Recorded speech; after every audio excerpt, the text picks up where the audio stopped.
la question est la suivante. Si vous avez une réalisation φ1 pour l'horloge H, donc c'est un dynamorphisme, je le note comme ça parfois, vous avez une dynamique delta, vous avez une horloge H et vous avez une réalisation φ1 de delta, et je suppose que φ1 passe par A puis par B.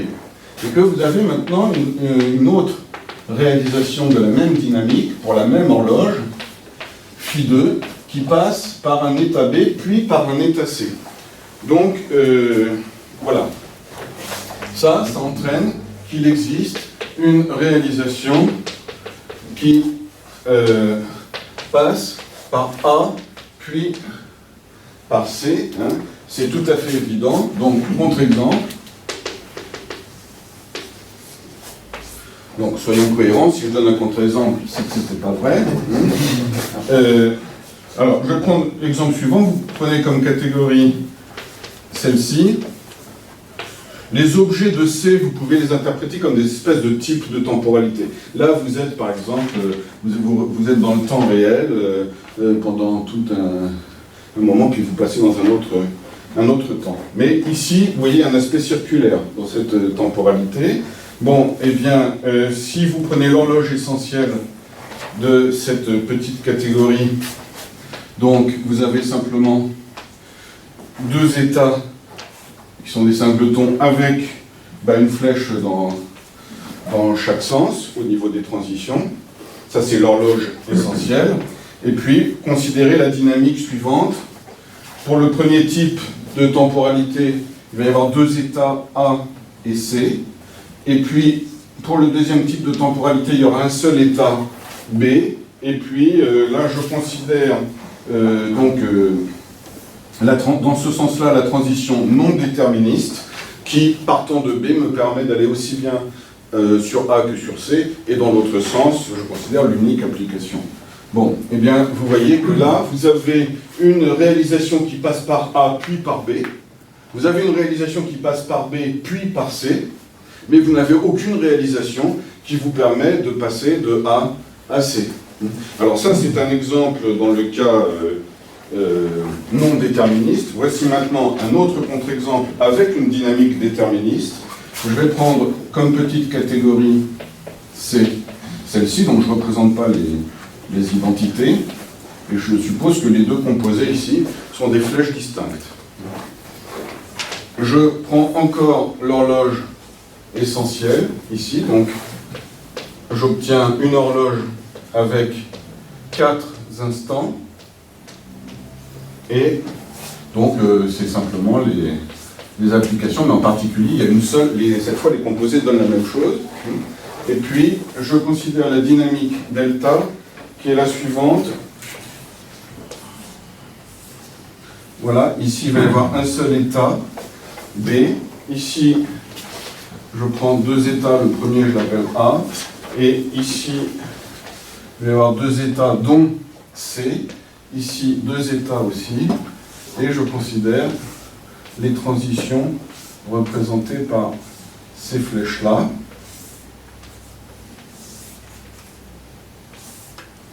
Voilà. Eh bien, ici, vous avez effectivement des réalisations pour cette horloge essentielle de cette dynamique. Vous en avez une qui passe par A et B. Par exemple, celle qui a à cet instant donc associe A, à celui-ci associe B, à celui-ci associe l'instant qui est là, si on veut. Par contre, on ne pourra pas, sur cet instant, la réalisation est forcément vide pour des raisons de cohérence. Vous avez une réalisation qui passe par B et C, C est ici. Par exemple, celle en jaune, qui est là. Bon, donc cette réalisation passe par B et C, mais elle ne passe pas par A. Eh bien, il n'y a aucune réalisation qui passe par A, B et C. Parce que, en fait, une réalisation qui passe par C est forcément non vide à tout instant antérieur.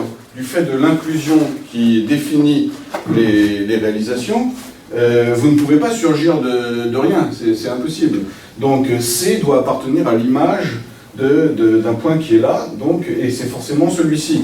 De même, celui-ci doit être un état qui suit un état antérieur qui est forcément celui-là, qui donc ne peut pas être l'état A. Bon, donc cette inclusion est fausse, et bien entendu c'est très gênant pour passer des réalisations effectives à la définition d'une dynamique dont ces réalisations soient effectivement les réalisations.